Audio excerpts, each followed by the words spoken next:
So ito, tuloy-tuloy pa rin po yung pambabash ng ilang mga kababayan po nating DDS. Doon po sa mga iniisip nila ay involved sa pag-aresto kay dating Pangulong Rodrigo Duterte nung nakaraang linggo. Okay? Kahit po yung mga wala namang kinalaman ay pilit nilang sinasama at binabash at kung ano-ano yung mga masasakit na salita na mga sinasabi. Okay? Isa po dyan ay si National Security Advisor Eduardo Anyo, na ako po, panahon pa lang ni Digong nung siya ay nasa DILG, nakakatrabaho na po namin at napakahusay po yan na public servant. At wala po yung pinipili na kahit na anong kulay politika, basta siya po ay nagsisilbi lamang sa bansa. Siya nga po ay pinagtanggol ni Lieutenant General Antonio Parlade.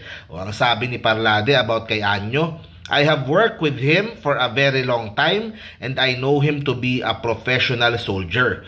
We were commanders together in Southern Tagalog at the height of the insurgency in the area. We worked together as intelligence practitioners for a long time.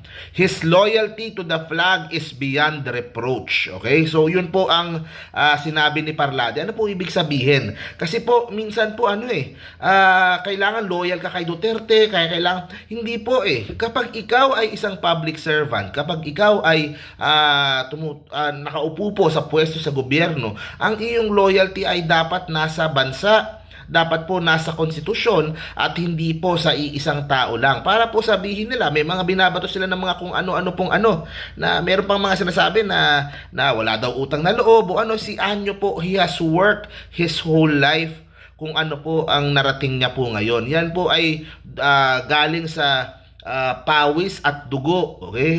Ilang beses po binuwis po niya yung pong kanyang buhay siya po ay kaya he became who is today because of his experience at yung kanyang sakripisyo para po sa bayan. Kung ikaw po ay hindi naman nagsilbi sa ating bayan katulad po ni Anyo, I think wala pong karapatan para po sabihin na ganyan. At sasabihan mo ng mga masasakit na salita, sasabihan mo ng mga may mga traidor pa yung sinasabi, 'di ba? Hindi po He is very much loyal sa Pilipinas. He is loyal to the flag. And yung kanyang buhay po ay ibinigay niya in service of the Filipino. Kung hindi mo din kayang ibigay ng ganun yung buhay mo para sa bansa, mas mabuti pa na wag ka na lang manira ng kapwa na ginagawa yun.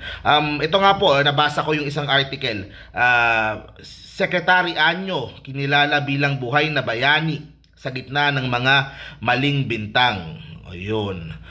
So bilang dating commander ng Southern Tagalog at veteranong intelligence officer, pinatunayan ni Parlade ang integridad ni Anyo. Tinawag niyang profesional na sundalo at walang bahid. Diba? Yan. Ito ang yung time niya doon, ito ang dahilan kung bakit naging matagumpay ang NTF-ELCAC dahil alam kong buong puso niyang itinulak ang agenda na wakasan ang komunistang armadong labanan. Kasi meron pong mga DDS na keyboard warrior. Labanan yung NPA, durugin yung NPA, ang tapang pagdating sa social media. Pero itong si Secretary Anyo, di ba? Siya mismo ang tumutuges diyan po sa mga NPA. Sila po mismo ang nagbubuwis ng kanilang buhay para tapusin ito pong armed rebellion ng mga komunista. Delikado pong trabaho yan kasi alam nyo naman pagkalaban yan, di ba? Yung iba matatapang lang sa online, pero itong si Anyo talagang binubuwis niya araw-araw yung kanyang buhay para labanan po ito. At nakita ko yan sa NTF-ELCAC kasi tumutulong tayo dyan at nakita natin kung gaano ka-dedicated at para magkaroon po ng lasting peace. Kaya sa akin lang masyadong yung iba, masyadong para lang makahirit, di ba? Ito idagdag pa natin si Anyo, dating Chief of Staff ng Armed Forces of the Philippines at isa sa mga pangunahing leader sa pagsupil sa Maute terror groups sa labanan sa Marawi, ay kasalukuyang Vice Chairperson ng NTF-ELCAC at National Security Advisor.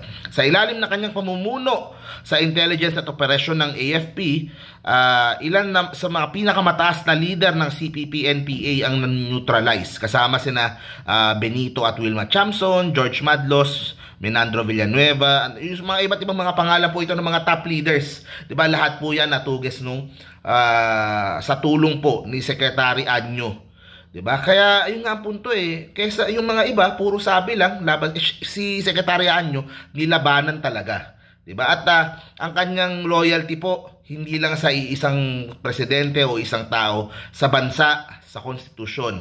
Siya ay tinawagan ni Pangulong Duterte para manilbihan sa bansa nung panahon niya, at ngayon siya ay tinawagan po muli. Kaya maganda sana yung mga taong ayaw naman makihalo sa politika ay wag na po nating isama sa politika. Kasi po, buhay na bayani para sa akin itong si Secretary Anyo, na rare breed ng mga public servant na alam mong walang bahid at nagtatrabaho lang para po sa ikabubuti ng ating bansa. So yun guys, thank you very much po. See you po sa next video po natin. Stay safe parate.